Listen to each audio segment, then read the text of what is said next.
Muy buenas tardes. Mi nombre es el Saúl Ramsés Rey Gallegos. Estoy estudiando en la Universidad de Durango. Hoy me tocó dar la clase sobre el enfoque social a la discapacidad. Estoy en el semestre tercer tetra, con la profe Nicté. Y pues nada más, comencemos. Ok. ¿Qué es la discapacidad? Según la OMS, la discapacidad es un fenómeno complejo que refleja una relación estrecha de límite entre las características del ser humano y las características del entorno en donde vive. En otras palabras, las personas con discapacidad son aquellas que tienen deficiencias físicas, mentales, intelectuales o sensoriales a largo plazo que en interacción con diversas barreras pueden obstaculizar su participación plena y efectiva en la sociedad. Dentro de lo que cabe en la discapacidad son cuatro tipos que en la siguiente diapositiva se los voy a explicar cuáles son cada uno poco a poco. Vaya pasando la presentación. Aquí están cuatro tipos de discapacidad. El primero es discapacidad motriz, el segundo discapacidad visual, tercera discapacidad auditiva y cuarta y última discapacidad intelectual. Discapacidad motriz. La discapacidad motora se define como la dificultad que presentan algunas personas para participar en actividades propias de la vida cotidiana. Surge como consecuencia de la interacción entre una dificultad específica para poder manipular objetos o acceder a diferentes espacios. Eh, en esta discapacidad, los más comunes que hay pueden ser la parálisis cerebral por PC, espina bífida, miopatía o distrofia muscular, ataxia y derivados de traumatismos craneoencefálicos. La siguiente discapacidad visual. La discapacidad visual es la consideración a partir de la disminución total o parcial de la vista. Se mide a través de parámetros como la capacidad lectora cerca y de lejos. Eh, los parámetros son los siguientes, son cuatro, son leve, moderado, grave y ceguera. Leve se visualiza inferior de 6 igual a 12 o superior a 6,18. Moderado, la agudeza visual inferior es de 6,18 o superior a 6,60. La grave es la inferior a 6,60 o superior a 3,60. Y la ceguera total, su agudeza visual inferior es a 3,60.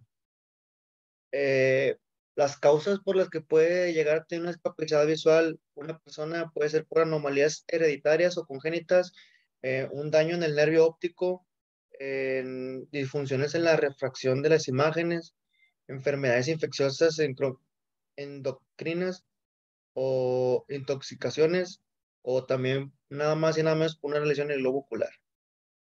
El que sigue, la discapacidad auditiva. La discapacidad auditiva la podemos entender como la falta de disminución o pérdida de la capacidad para poder oír en el aparato auditivo.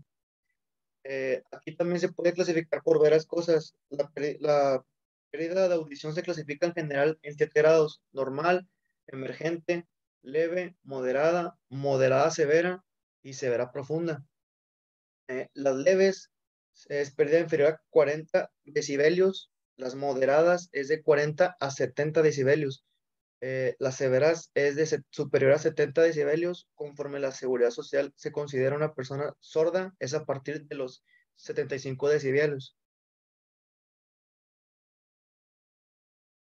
Una discapacidad intelectual es una limitación en el funcionamiento, obviamente, intelectual, y el adaptativo que se manifiesta en la dificultad para desarrollar habilidades conceptuales, sociales y de adaptación al entorno, pues limitaciones que coexisten con otras las cuales pueden desarrollarse a través de una buena intervención. Eso es lo que significa una discapacidad intelectual. En la discapacidad intelectual hay varios tipos, hay unos ejemplos muy buenos, por ejemplo, que es el síndrome de Rett, el síndrome de Dravet, el síndrome de Prader-Willi. El más común y normalmente que vemos en la actualidad es el síndrome de Down. También puede ser el autismo de Kanner o síndrome de Martin y Bell. Las causas de la discapacidad intelectual, eh, por lo que investigué, dicen que algunas de las causas más frecuentes de la discapacidad intelectual, como el síndrome de Down, que hablé que es la más común, es el síndrome alcohólico fetal, el síndrome por frágil, afecciones genéticas, defectos congénitos e infecciones que ocurren antes del nacimiento o en el parto. Bueno, aquí ya cambiamos de tema un poco. Vamos a hablar sobre el lenguaje incluyente. La inclusión consiste en aceptar todas las personas como iguales, independientemente de su capacidad, su etnia, edad o religión. Y lo que hace el lenguaje incluyente es garantizar que todos tengan acceso a los mismos servicios y oportunidades que los demás. Pero aquí especialmente vamos a hablar sobre cómo hablar a una persona con discapacidad y la manera correcta de llamar a una persona quienes viven con discapacidad no es necesariamente persona con discapacidad, bueno, me equivoqué, una disculpa, es persona con discapacidad, no discapacitado. Así se le debe llamar a una persona con discapacidad normalmente. Eh, Tampoco se le debe de llamar no discapacitado, personas con capacidades diferentes, ni tampoco personas que sufren una discapacidad.